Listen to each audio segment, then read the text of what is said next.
Bonjour à tous, bienvenue dans Chine France, le journal, votre émission quotidienne d'information sur la Chine. Sans transition, voici les titres de ce journal.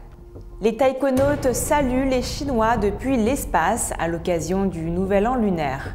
Et le président du comité olympique a également adressé ses vœux du Nouvel An lunaire au peuple chinois depuis Pékin, où les JO vont débuter le 4 février. Découvrez qui sont les deux porte-drapeaux de la délégation chinoise lors de la cérémonie d'ouverture des JO d'hiver de Pékin 2022. L'Organisation mondiale du commerce a autorisé la Chine à imposer des droits de rétorsion sur les importations américaines. La Chine a dévoilé les nouvelles ambitions de son programme spatial et elle compte bien continuer à enchaîner les réussites. Les membres de l'équipage du vaisseau Shenzhou 13 sont devenus les premiers Chinois à passer le Nouvel An lunaire chinois, la fête la plus importante de la nation, dans l'espace. Ils ont souhaité la prospérité à la Chine et à tout le peuple chinois. Regardez. 祝大家新春快乐，身体健康，万事如意，虎年吉祥。 我在中国空间站过年，在这里祝福全国人民新春快乐，虎年大吉。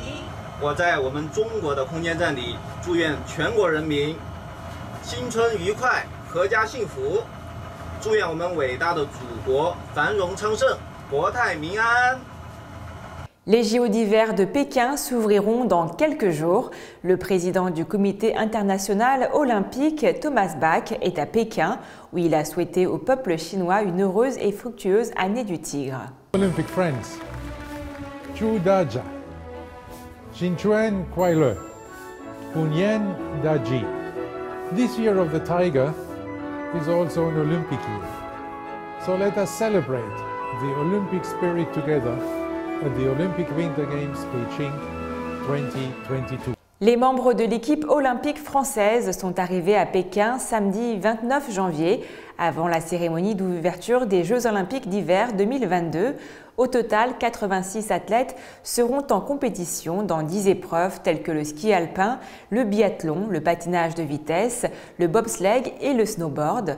Le quotidien des athlètes sera forcément marqué par des tests quotidiens et des règles draconiennes dans la bulle sanitaire. L'athlète féminine de skeleton Zhao Dan et le patineur de vitesse Cao Tianyu ont été nommés dimanche porte-drapeau de la délégation chinoise lors de la cérémonie d'ouverture des Jeux olympiques d'hiver de Pékin 2022.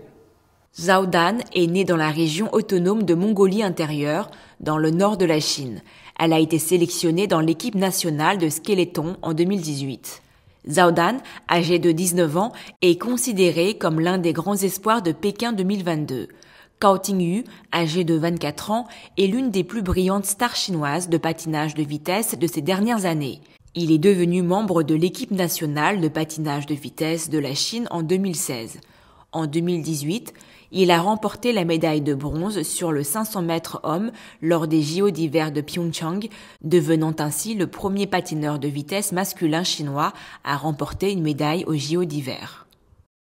La Commission fédérale américaine des communications a révoqué jeudi 27 janvier l'autorisation de la société China Unicom America à fournir des services de télécommunications aux États-Unis.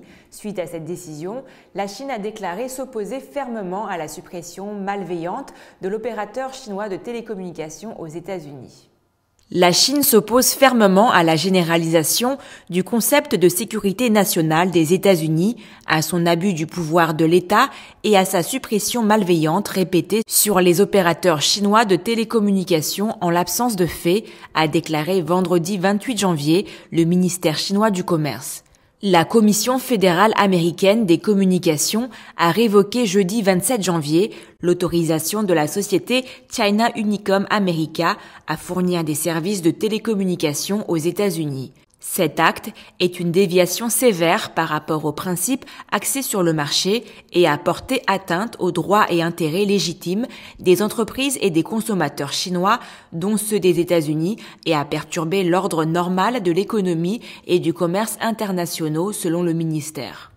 Le ministère a exhorté les États-Unis à cesser immédiatement sa suppression injustifiée des entreprises chinoises et à traiter équitablement les investissements et les opérations des entreprises chinoises aux États-Unis. La partie chinoise prendra des mesures nécessaires à sauvegarder les droits et intérêts légitimes des entreprises chinoises, a indiqué le ministère.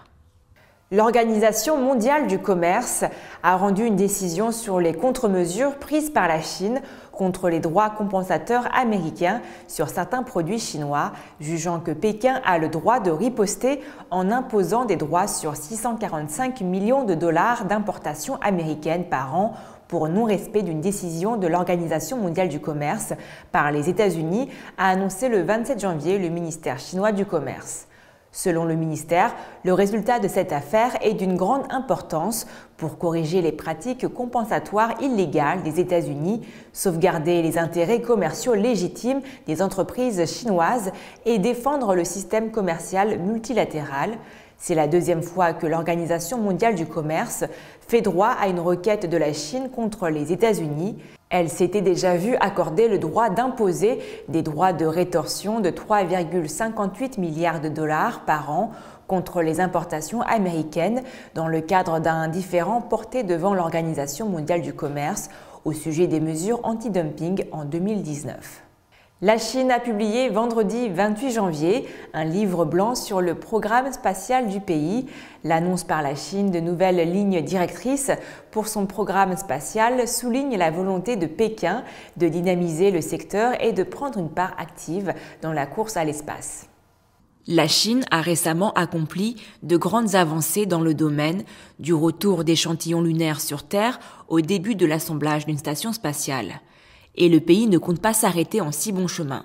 En effet, vendredi 28 janvier, la Chine a publié un livre blanc décrivant ses plans et priorités pour la prochaine demi-décennie en termes de vols suborbitaux et d'exploration spatiale. Le pays prévoit même le lancement d'un programme touristique suborbital d'ici à 2025. La Chine compte continuer à enchaîner les réussites.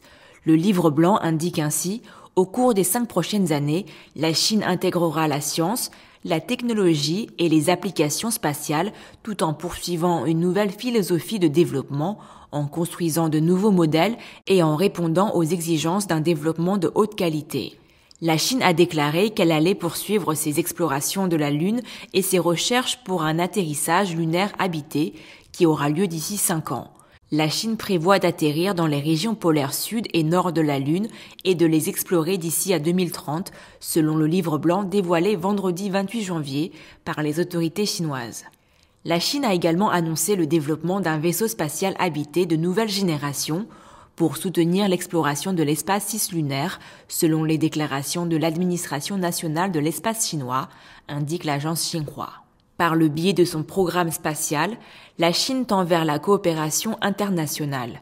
Les auteurs du document ajoutent ainsi « L'industrie spatiale contribuera non seulement à la croissance de la Chine dans son ensemble, mais aussi au consensus mondial et à l'effort commun en matière d'exploration et d'utilisation de l'espace extra-atmosphérique ». Des détails sur le projet conjoint entre la Chine et la Russie pour la construction d'une station internationale de recherche lunaire ont également été révélés, indiquant que le projet devrait être opérationnel d'ici à 2035, selon le journal chinois Global Times.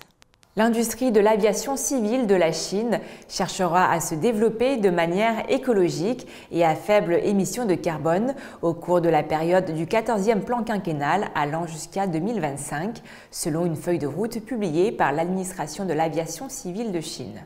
Il s'agit du premier plan de développement écologique pour le secteur de l'aviation civile du pays. D'ici 2035, le système de développement écologique et à faible émission de carbone de l'aviation civile sera optimisé et les émissions de dioxyde de carbone dans les aéroports auront atteint leur maximum, selon la feuille de route. D'ici 2025, l'intensité des émissions de carbone de l'aviation civile chinoise continuera de diminuer, la proportion de consommation d'énergie à faible émission de carbone continuera d'augmenter et l'efficacité d'utilisation des ressources de l'aviation civile s'améliorera. La Chine a annoncé qu'elle s'efforcerait d'atteindre le pic des émissions de dioxyde de carbone d'ici 2030 et de parvenir à la neutralité carbone d'ici 2060. Et un vol d'Urumqi à Chaozhou, dans la région autonome ouïghour du Xinjiang, dans le nord-ouest de la Chine, a atterri le 28 janvier à l'aéroport de Chaozhou-Tianma, marquant l'opération officielle du premier aéroport de plateau du Xinjiang.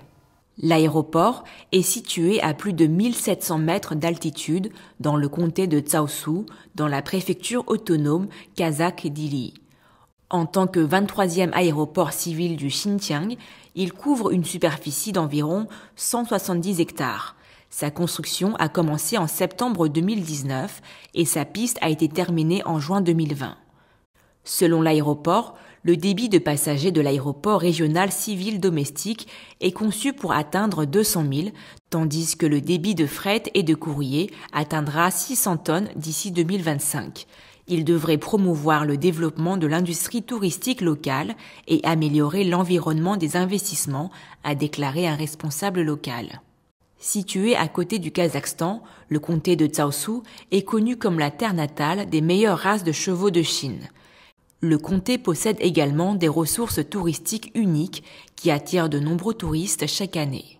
Cette année, le 1er février marque l'entrée dans l'année du tigre pour de nombreux pays asiatiques. Et à cette occasion, toute l'équipe de Mandarin TV se joint à moi pour vous présenter ses meilleurs vœux.